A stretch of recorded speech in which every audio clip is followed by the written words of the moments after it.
शाक्य मुनि, शाक्य मुनि।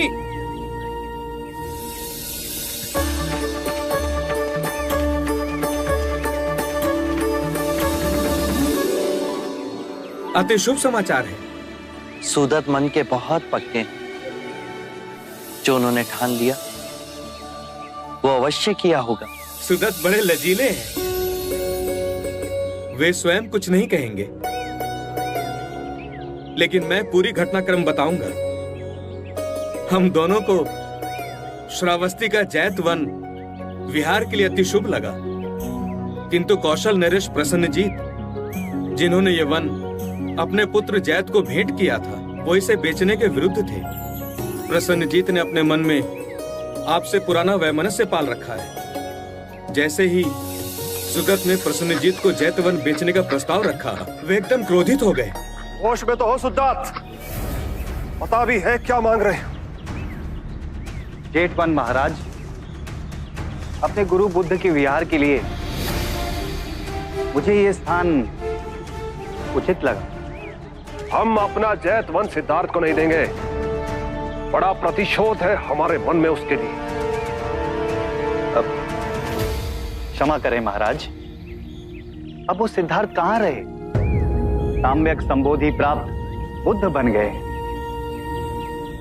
दुखी मानवता को शांति और प्रेम के पथ पर ले जा रहे हैं। भूखे नंगों को अपना अनुयायी बनाना कौन सा कठिन काम है? महाराज, स्वयं महाराज बिंबिसार उनके अनुयायी बने। ब्राह्मणों के सर्वश्रेष्ठ उर्विला कश्यप और उनके सारे अनुयायी बुद्ध के शरण में आए और भिक्षु बन गए। बुद्ध एक परम विभूति है। यदि ये निधि श्रावस्ती आएगी तो अनगिनत मनुष्यों का कल्याण होगा महाराज। तो चलो, मानवता के कल्याण हेतु मैं तुम्हें ये वन दे दूंगा, परंतु तुम्हें इसका मूल्य चुकाना होगा। जो आप कहें महाराज, मुझे स्वीकार है। जैतवन की जितनी भूमि को तुम स्वर्ण मुद्रा से ढाक सको, उतनी भूमि तुम्हारी। परंतु याद रहे, एक सुई की नोक भर धरती भी मुद्रा से ढक जानी चाहिए। मैं पूर्ण चेष्टा करूंगा महाराज।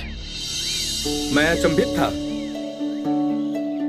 लेकिन सुदत की भक्ति में जो शक्ति है उसका अनुमान प्रसन्नजीत नहीं लगा पाए। सुदत अपनी प्रशंसा सुनने में बड़े संकोची हैं।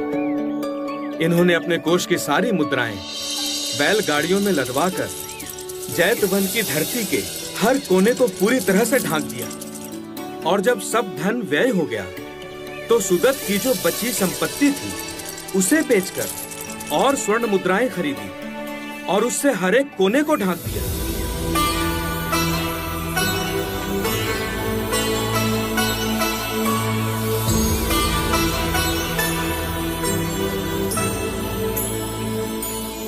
हमें विश्वास था कि तुम हमारी कठिन शर्त पूरी नहीं कर सकोगे। मुझ में इतना सामर्थ्य भी कहां था महाराज।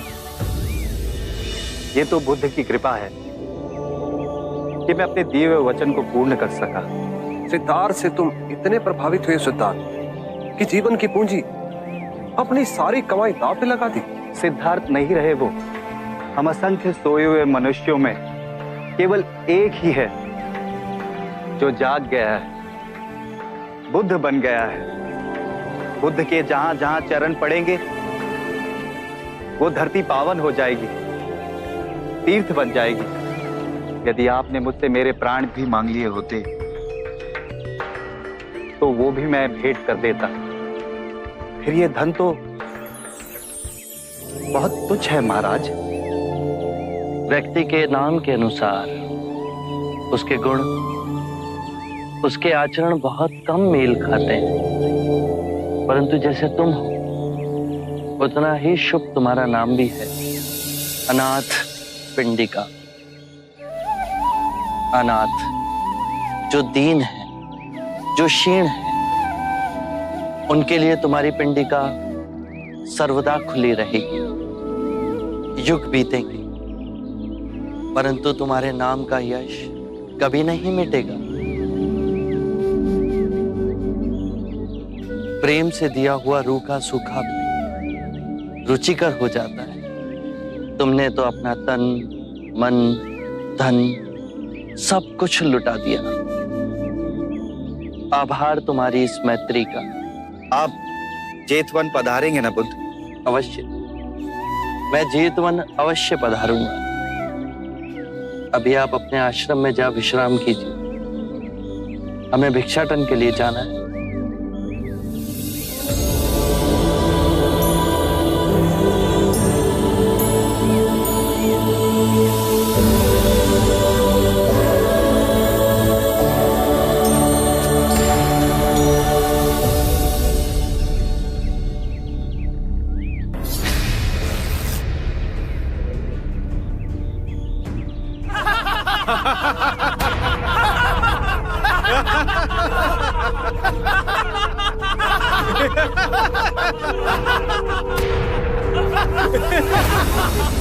सुना था तुम परम ज्ञानी हो बुद्ध। जान के आश्चर्य हुआ कि कांटा तुम्हें भी चुभता है। अब तो गली गली ये बात ना उठेगी कि तुम तो कोई पहुंचे हुए महात्मा हो। ये कांटे हमने बिछाए हैं। इस गांव में तुम्हारा स्वागत नहीं। हर दिन अनाज भिक्षा में मांग कर ले जाते हैं। चलो चलो, दूसरे गांव का रास्ता लो। मेरा आप लोगों से अनुरोध है कि मुझे अपने गांव में भिक्षाटन करने दें।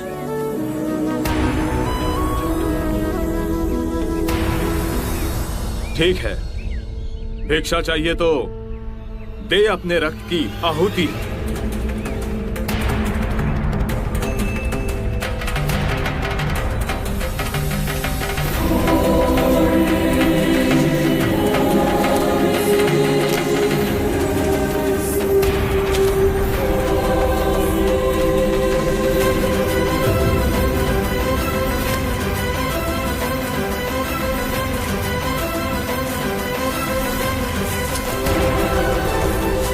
सुमित, रास्ता बुहारा तो इस गांव से तेरा दाना पानी उड़ जाएगा।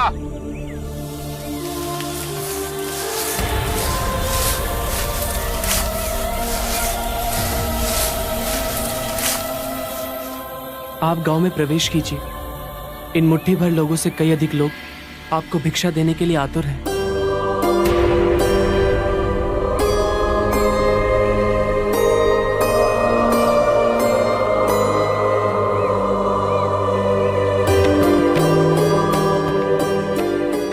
आप मुझे ना छूए, हाँ? नहीं तो मेरी छाया भी पड़ी आप दूषित हो जाएंगे। क्यों दूषित हो जाऊंगा मैं? तुम भी हम सभी की तरह मनुष्य ही हो, और एक मनुष्य का स्पर्श दूसरे मनुष्य को कैसे दूषित कर सकता है? केवल लालच, घृणा, मोह, तृष्णा हम ही मनुष्य को दूषित करते हैं। और तुम जैसा मनुष्य जिसमें इतना प्यार भरा हो, वो केवल दूसरों को सुख ही दे सकता है, दुख नहीं। कैसे महात्मा हो तुम? तुम्हें तो जाति वर्ण का ज्ञान भी नहीं है। चोला पहने कोई सन्यासी नहीं होता। अरे पाखंडी हो तुम, पाखंडी। जो मानव से उसकी मानवता को छीनता है, पाखंडी वो होता है। यदि मुझे पाखंडी कहे आप सभी को संतोष मिलता है तो ये उचित है, परंतु इस मनुष्य में भी हमारी तरह प्राण बसे। इसे नीचा कहे, इसका तिरस्कार करना सबसे बड़ा पाखंड है। यदि जानते नहीं हो तो मैं बता दूं, ये धर्मशास्त्र है। पाखंड कैसे हुआ? जिस मिट्टी से सारी मानवता का सृजन हुआ, उसी से इसका भी हुआ। मानव और मानव में भेद कर आप सृजनकर्ता पर कीचड़ उछाल रहे हैं।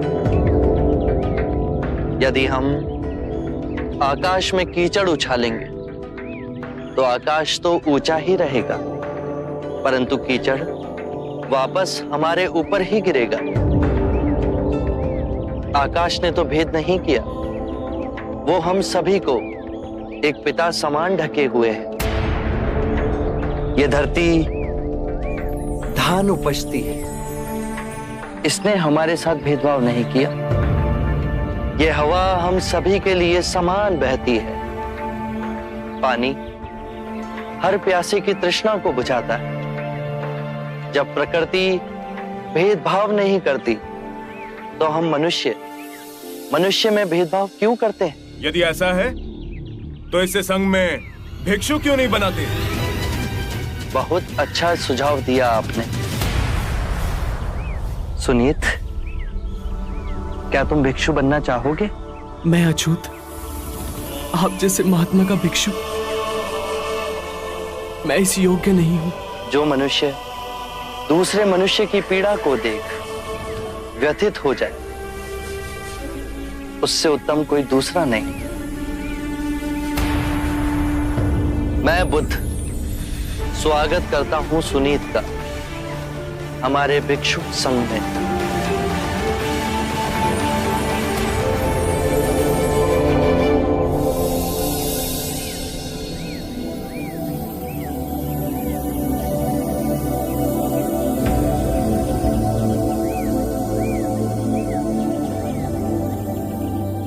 सारा जीवन किसी ने दया के दो शब्द ना कहे मुझसे, और आज इतनी करुणा बरसी है। पहली बार ऐसा लग रहा है कि मैं भी मनुष्य हूं, पर जो मैं कर रहा हूं यह अधर्म तो नहीं? जो अधर्म आज तक हुआ वो अब नहीं होगा। हर मनुष्य में चेतना का द्वार है, बस उसे ही अपनी संभावना को पाना है, अपनी गरिमा पे पुनः लौटना है। मेरा मार्ग प्रेम का है, तो वहां सबका सत्कार है। गंगा, यमुना, ऐरावती, सरयू, माही, ये सब नदियां हैं और ये सब अंत में वह सागर में मिल जाती हैं। वहां उनका ना भेद होता है ना ही नाम। उसी प्रकार जिस भी मनुष्य ने अपना गृह त्याग कर सत्य के पथ पर चलने का निश्चय किया, चाहे वो ब्राह्मण हो या क्षत्रिय, वैश्य या शूद्र ही क्यों ना हो, उसी महासागर में विलीन हो जाते हैं।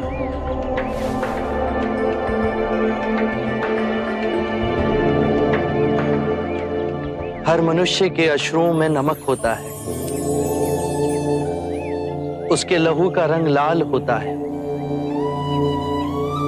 ये भेद मनुष्य ने मनुष्य को उत्प्रेरित करने के लिए बनाए। आज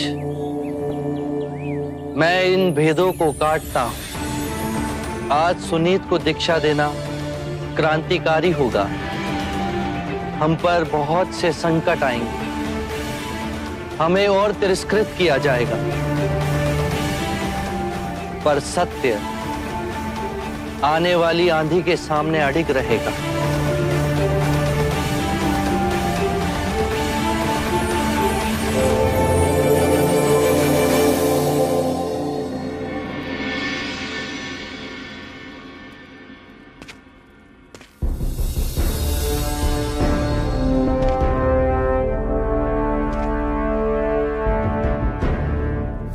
क्या नहीं किया तुम्हारे लिए? नई नगरी बनवाई, रोगियों से दुखियों से तुम्हें दूर रखा, गणिकाओं के बहुपाश में तुम्हें बांधने का प्रयास किया, जिससे तुम वैराग्य से दूर रहो। यशोधरा से विवाह करवाया, उससे पुत्र हुआ, परंतु मैं तुम्हें पा न सका। तुम महाराज, आप क्या कर रहे हैं? आपको वैद्यराज ने विश्राम करने के लिए कहा था। नहीं रही हो, मैं सिद्धार्थ से बात कर रहा हूं। महाराज, ये केवल मिट्टी की एक मूर्त है, सिद्धार्थ नहीं। हम भी तो इसी मिट्टी की मूरत है।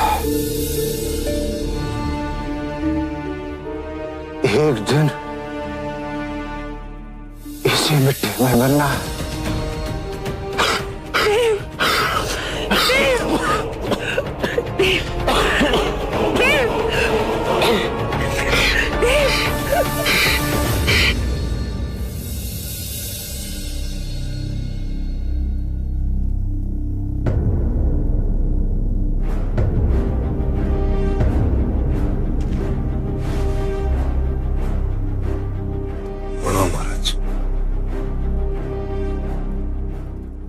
औषध दे दीजिए।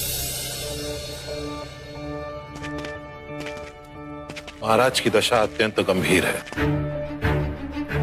मेरे विचार से आपको बुद्ध और सारे युवराजों को शीघ्र बुला लेना चाहिए।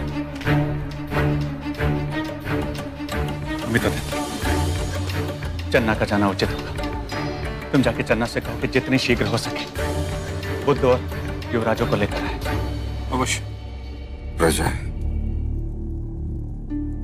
क्या मृत्यु से पहले अंतिम बार में सिद्धार्थ को नहीं देख पाऊंगा? ऐसे अपशकुन बातें मत कीजिए। आपको कुछ नहीं होगा पिताजी। पितराज अभी अभी निरीक्षण करके गए। छोटा आश्वासन ना दो पुत्री, मेरे जाने का समय आ गया। देव, ऐसे मन छोटा मत कीजिए। मेरे पास समय बहुत कम है। सिद्धार्थ को देखने के लिए मेरे प्राण छटपटा रहे। क्या मैं राहुल और नंद को देखने से वंचित रह जाऊंगा? भाई महाराज, चन्ना बुद्ध को लेने निकल चुका है। सारे राजकुमार भी एक साथ ही आएंगे।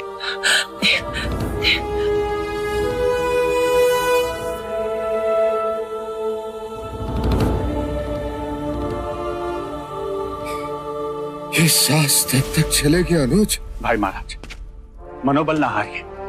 आप शीघ्र ही स्वस्थ हो जाएंगे। मेरा काल आ गया है अनुज। नहीं देव, मैं सिद्धार्थ को नहीं देख पाऊंगा। नहीं देव, सिद्धार्थ आ जाएगा।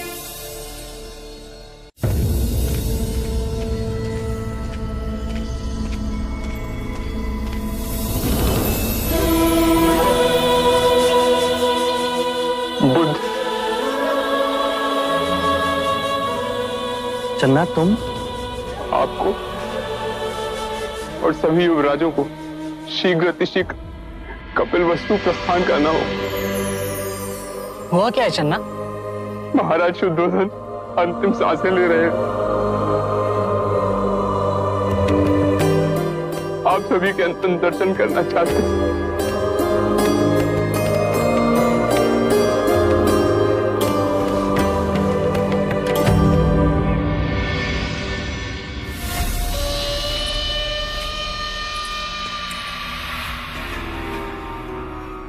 इस समय कहां जा रहे हो? रंग भवन। मूर्ख, वहां महाराज मृत्यु शैया पे है और तुझे अपना विलास सोच रहा है।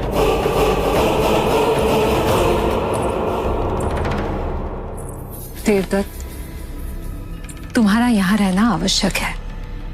चन्ना को गए 5 दिवस हो गए। बुद्ध और बाकी सारे युवराज किसी भी समय यहां आ जाएंगे और ऐसी परिस्थिति में तुम्हारी अनुपस्थिति ठीक नहीं होगी। महाराज किसी भी समय अपना उत्तराधिकारी घोषित करेंगे। हाँ पुत्र, मेरा ही नाम घोषित किया जाएगा। मंगला, तुम ही इसे समझो। इसमें समझाना क्या है पिताजी? मैं ही राजा बनने के योग्य हूं, क्योंकि बाकी जितने भी प्रतिद्वंदी थे मेरे, वो तो भिक्षुक हो गए। देव, कुछ तो लोक लाज की शर्म करो।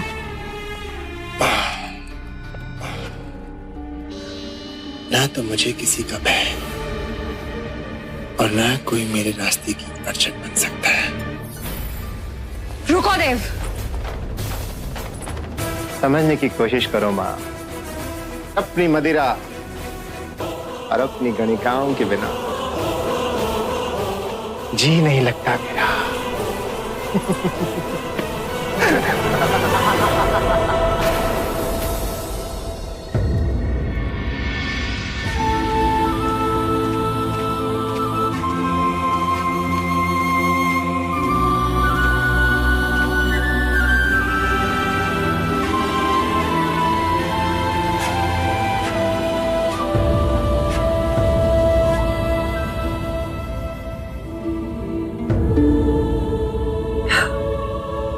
महाराज,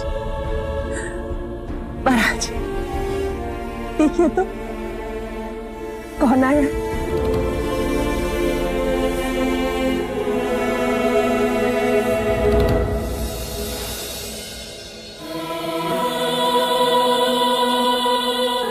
तुम्हें देखने की इच्छा में मैंने सांसें संभाल के रखी थी। पिताश्री, धीरे धीरे सांसें लीजिए। इस समय आपकी सांसें सबसे अधिक महत्वपूर्ण हैं। मैं, राहुल, नंद, आनंद, महानाम, हम सब आपके साथ सांसें लेंगे। जीवन की क्षण भंगुरता में मैंने अनुभव किया है, जीवन की तृष्णाओं में स्वयं को उलझा दिया तो आनंद कभी प्राप्त नहीं होगा। सादा जीवन यदि व्यतीत करो तो आनंद प्राप्त होता है। सिद्धार्थ, तुम्हारे कपिल वस्तु से जाने के बाद महाराज ने सादा जीवन ही व्यतीत किया, तुम्हारे दिखाए हुए मार्ग पर ही चले। पिताश्री, आप मुझे देखिए, राहुल को देखिए, नंद को देखिए, बाहर लहलहाते पेड़ों को देखिए, उन पे हरे पत्तों को देखिए। आप ध्यान से देखेंगे तो पाएंगे कि जीवन कभी समाप्त नहीं होता, वो निरंतर चलता रहता है।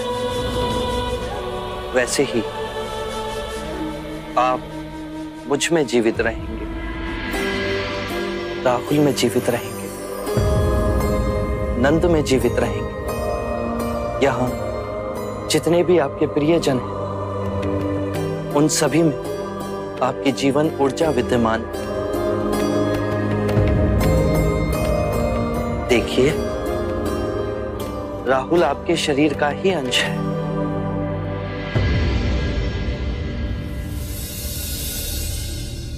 तुमने मेरे हृदय में जो मृत्यु का भय था वो निकाल दिया। बस एक ही बोझ है मन पर कि कपिल वस्तु का उत्तराधिकार किसे दिया जाए। शाक्यों को उनका महाराज न दे सका तो आप नंद को महाराजा घोषित कर दीजिए।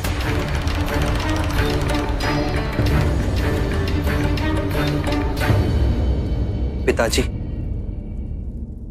नंद राजा बनना नहीं चाहता और उसमें राजा बनने की योग्यता भी नहीं। तो क्या राहुल को राजा घोषित कर दिया जाए?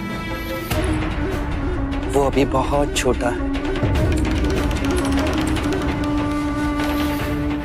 भाई महाराज, तब तो एक ही विकल्प बचता है, देवदत्त।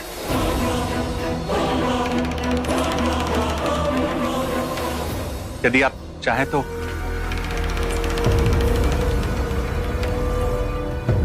हाँ, देवदत्त, अनुज, देवदत्त का बस आता ही होगा। वो कौशल सीमा पर निरीक्षण करने गया है। प्रेम मदिरा रास लीला रंग भवन में सब चल रहे।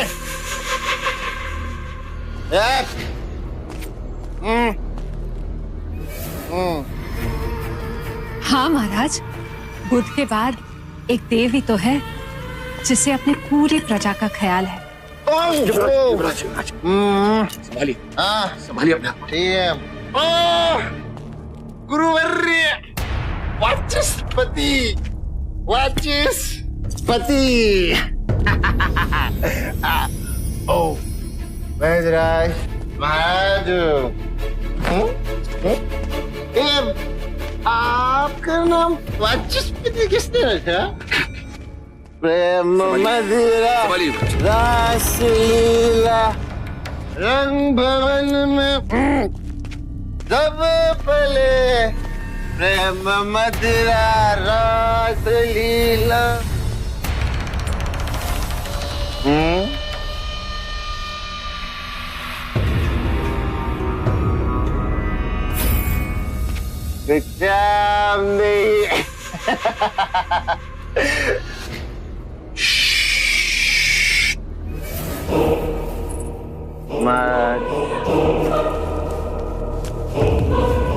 क्या हो गया महाराज?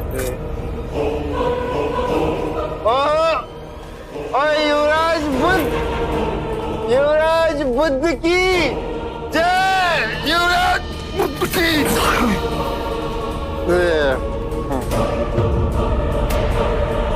युवराज बुद्ध की जय।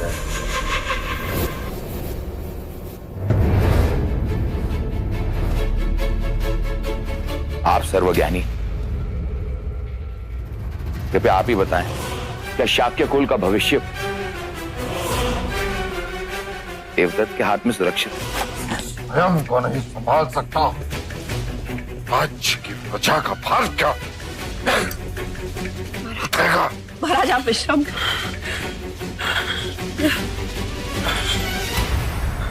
जिसे समय, स्थान और अवसर का ज्ञान न हो, उसके हाथों में लाखों लोगों का भविष्य सौंपना दुर्भाग्यपूर्ण होगा। कपिलवस्तु का उत्तराधिकारी युक्त किए बिना ही मेरी मृत्यु हो जाएगी। नहीं पिताश्री, एक व्यक्ति है जो निष्ठावान, कर्मार्थ, और मैंने स्वयं उसे परखा है।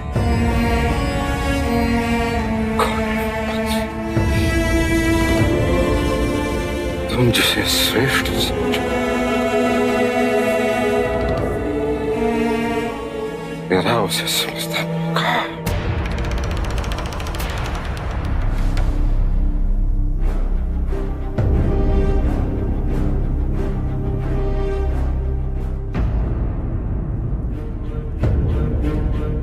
लीजिए महाराज, और पहना दीजिए अपने उत्तराधिकारी को।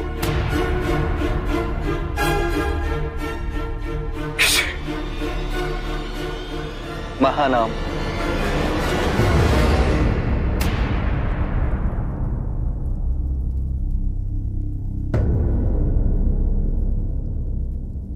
महानाम, यहां आओ।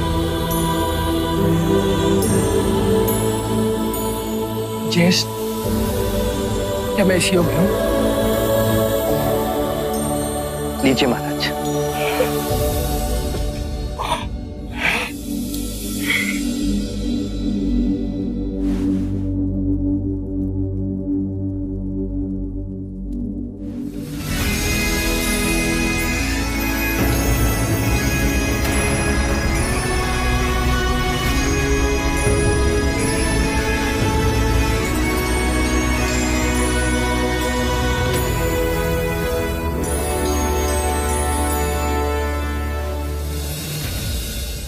मैं आपको वचन देता हूं पिताश्री,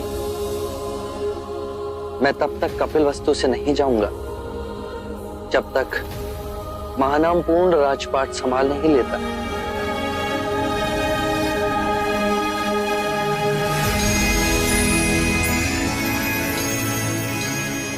मैं तुम्हारा आभारी हूं।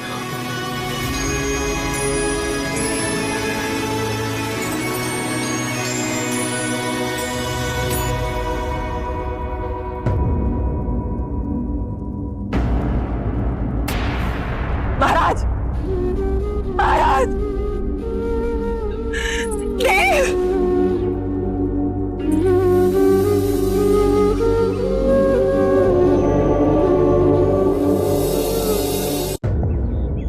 जीवन और मरण हर मनुष्य के जीवन का क्रम है। यदि हम चेतना में हो इस विधान को देखें तो हर दिवस हम स्वयं को वासनाओं से मुक्त कर सकते हैं।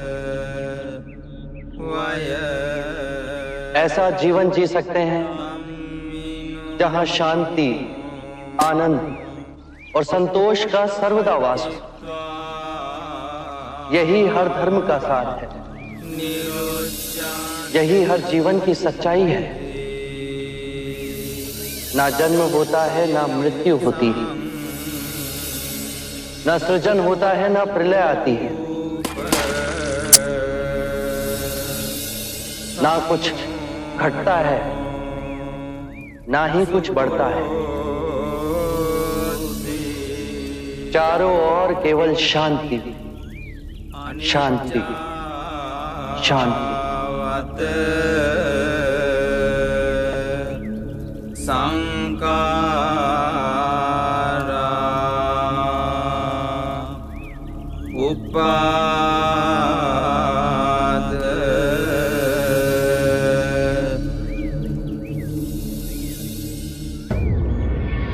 मैंने पूरा जीवन महाराज शुद्धोधन और सिद्धार्थ के विरुद्ध षड्यंत्र रचा। न जाने कितने पापों का भागीदार बना। जानता है किस लिए? जानता है तुझे राजा बनाने के लिए। और विधि ने हमारे साथ ऐसा उपहास किया। महाराज शुद्धोधन और सिद्धार्थ स्वयं तुझे राजा बनाने को तैयार थे और तू अपने पैरों पे खड़ा ना हो सका। लोग तो अपने पैरों पे कुल्हाड़ी मारते हैं, पर इसने तो कुल्हाड़ी पे ही पैर मार दिया। कितना रोका कि मर जा पुत्र, मर जा। अरे अवसर तो देख।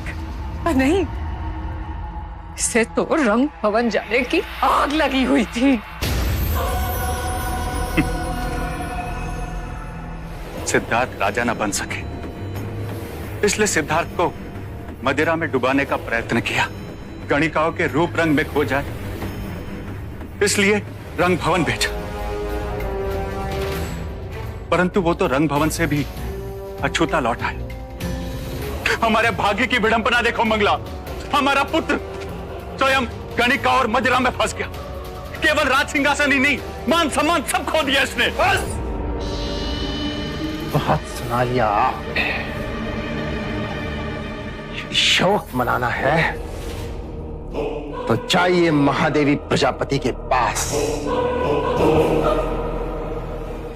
तो क्या हुआ यदि बुद्ध ने मुझे सिंहासन नहीं दिया तो जो शत्रु की तरह देवदत्त भी सिंहासन छीन लेगा।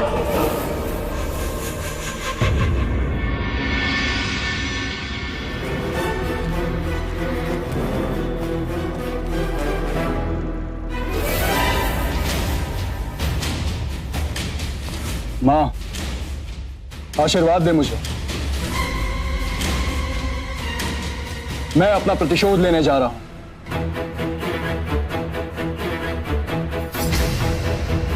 अब किससे प्रतिशोध लेने जा रहे हो तुम? उस आम्रपाली से जिसने आपका संसार उद्ध्वस्त कर दिया। मैं उसके वैशाली नगर को जलाकर भस्म कर दूंगा। तुम प्रतिशोध में अंधे हो चुके हो। वैशाली को जलाकर क्या लाभ होगा? किंतु असंख्य मनुष्यों को हानि अवश्य होगी। युद्ध से हमेशा विनाश ही होता है। अपनी आंखों से अहंकार का पर्दा हटाओ अजात शत्रु। बुद्ध कहते हैं अल्प ज्ञान ही विवेकहीनता है। अब आप मुझे बुद्ध का उपदेश न दें। तो राजनीति की बात सुनो। मगध की प्रजा ये युद्ध नहीं चाहती है, तुम उन पर ये युद्ध थोप रहे हो। जब तुम विजयी होकर वापस आओगे तो ना तो कोई तुम्हारा स्वागत करेगा और ना ही कोई तुम्हारी जय जयकार। अवश्य करेंगे। हाँ, अवश्य करेंगे। विधवा स्त्रियों का विलाप, अनाथ बच्चों का रोना और बूढ़े माँ बाप का कलाप, यही तुम्हारी जय जयकार करेंगे। माँ, तुम्हारे ये कटु शब्द मुझे कुछ करने पे विवश ना कर। मैं सत्य कहने से नहीं डरती। अगर तुम इस धरती के सम्राट भी बन जाओ ना, तो मेरे लिए वही अजात शत्रु रहोगे। इसके हाथ अपने पिता के रक्त से रंगे हुए हैं। मैं आशीर्वाद मांगने आया था। श्राप ना दूं, ये वचन दिया था मैंने तुम्हारे पिता को। आशीर्वाद देने के लिए मेरे हाथ नहीं उठते। वाह, क्या भाग्य पाया है मैंने।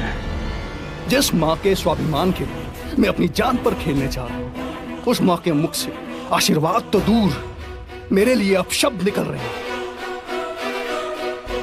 ठीक है माँ, कई बार बताया है ना तूने कि तेरी कोख में मुझे मारने के कितने प्रयत्न किए गए। एक नवजात शिशु से उसकी माँ का दूध छीन विष देने का प्रयत्न किया।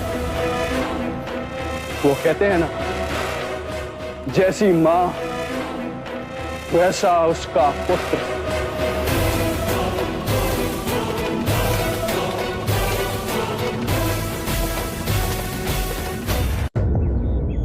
जीवन और मरण हर मनुष्य के जीवन का क्रम है। यदि हम चेतना में हो, इस विधान को देखें, तो हर दिवस हम स्वयं को वासनाओं से मुक्त कर सकते हैं। ऐसा जीवन जी सकते हैं जहां शांति, आनंद और संतोष का सर्वदा वास हो। यही हर धर्म का सार है, यही हर जीवन की सच्चाई है। ना जन्म होता है, ना मृत्यु होती है, ना सृजन होता है, ना प्रलय आती है, ना कुछ घटता है, ना ही कुछ बढ़ता है। चारों ओर केवल शांति, शांति, शांति।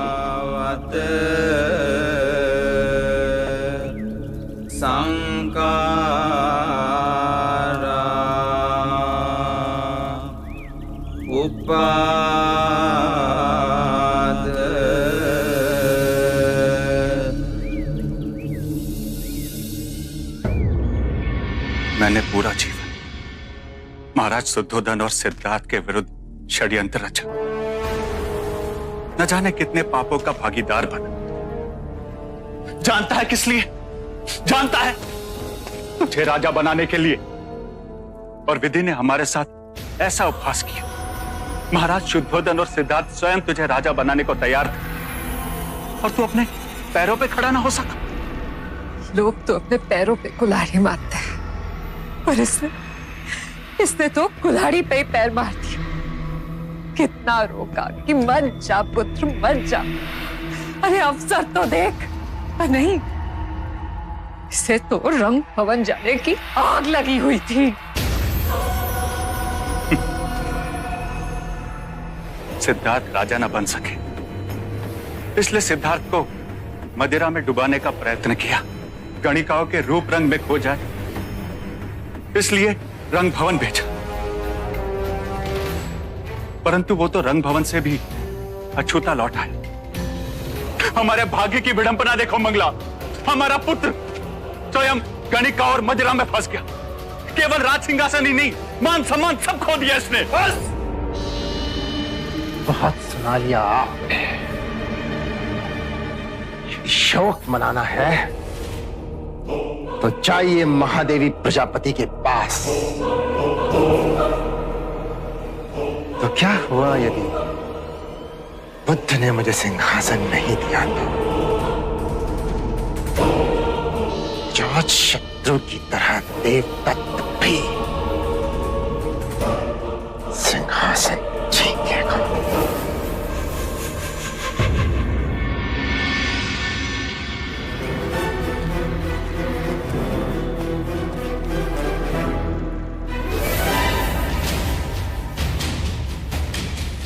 मां, आशीर्वाद दे मुझे। मैं अपना प्रतिशोध लेने जा रहा हूं।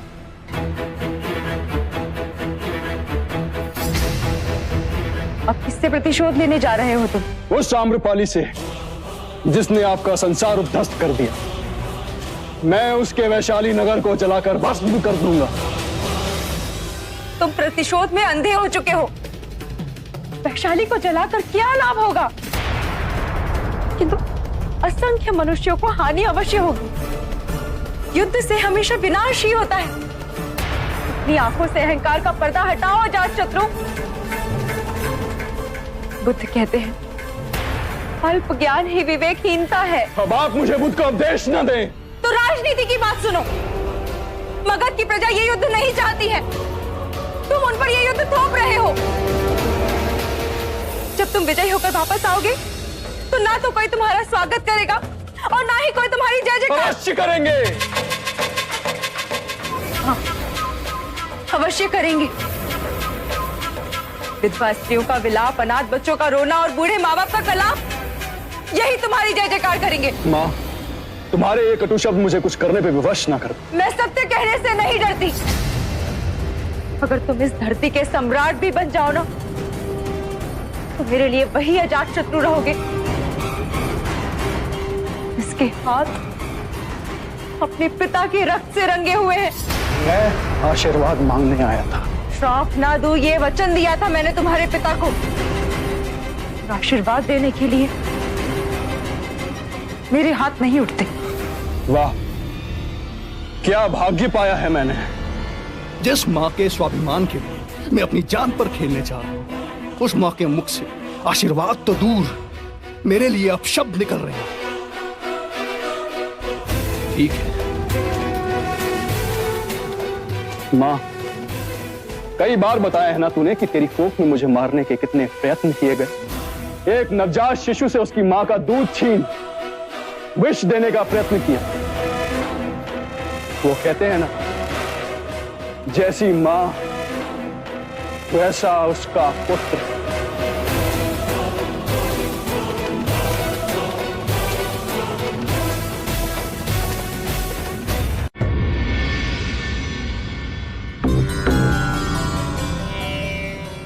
देवी आम्रपाली, देवी आम्रपाली, वही हुआ जिसका भय था। आप कौन सा अशुभ समाचार लेके आए हो यदु? उस दुष्ट अजातशत्रु ने वैशाली को चारों ओर से घेर लिया है। वैशाली की सेनाओं ने भी युद्ध की तैयारियां शुरू कर दी हैं। युद्ध किसी भी क्षण आरंभ हो सकता है।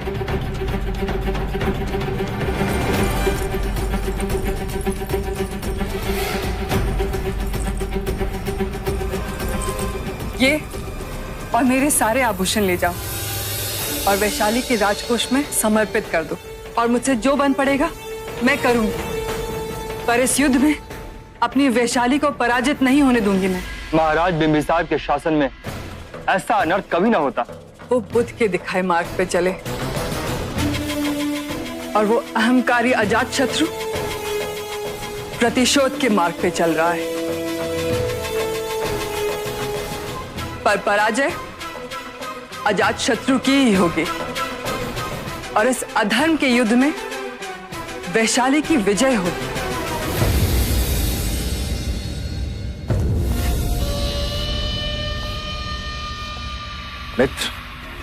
मित्र देवदत्त, मैं जानता था तुम मेरी सहायता के लिए अवश्य आओगे, किंतु मैं तो किसी और कारण से आया हूं मित्र। कहो।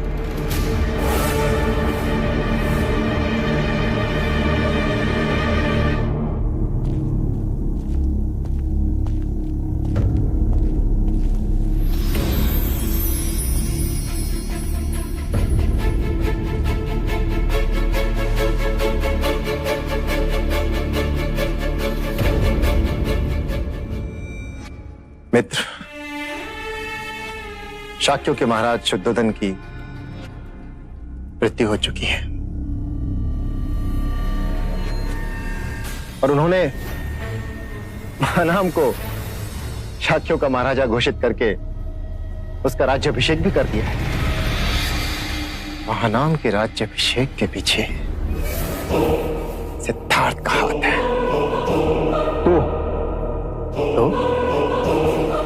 तो मित्र, इससे पहले कि महानाम शाक्यों की बागडोर अपने हाथ में अच्छी तरह से ले, कपिलवस्तु पे आक्रमण करना है। सिद्धार्थ और मोहनाम को मारकर मैं स्वयं सिंहासन पे आरूढ़ होना चाहता हूं। मित्र, शाक्यों का महाराज बनने के लिए मेरे लिए ये स्वर्णिम अवसर है। मित्र, मुझे वैशाली से प्रतिशोध लेना। इस समय मेरा कपिलवस्तु पे आक्रमण करना संभव नहीं, और मैं महानाम को क्यों मारूं? मेरे लिए मित्र, बुद्ध का वध कर। क्यों? उनसे तो मेरी कोई शत्रुता नहीं।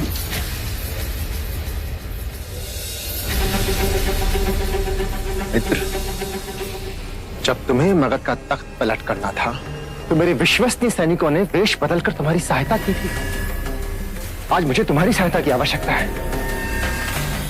वचन दिया था तुमने मुझे मित्र।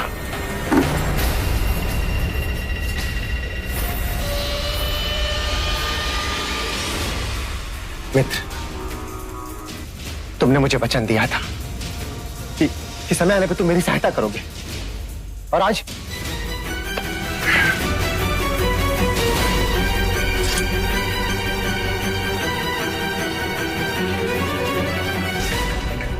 युद्ध में केवल तेज धार तलवार ही काम आती है। बिना धार की तलवार का क्या काम?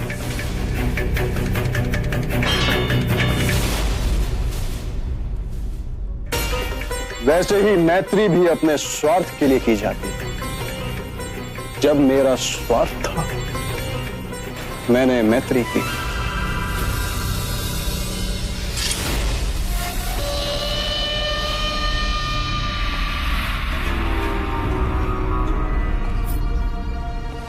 और एक क्षत्रिय का वचन?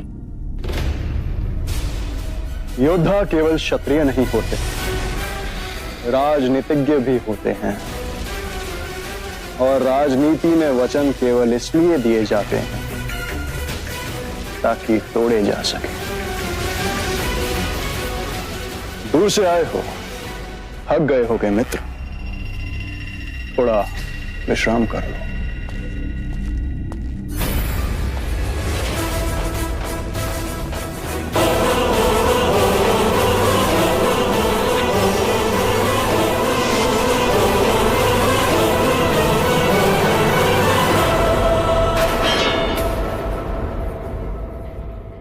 आरंभ हो गई निर्वाण प्रथा, सुनो सुनो ये बुद्ध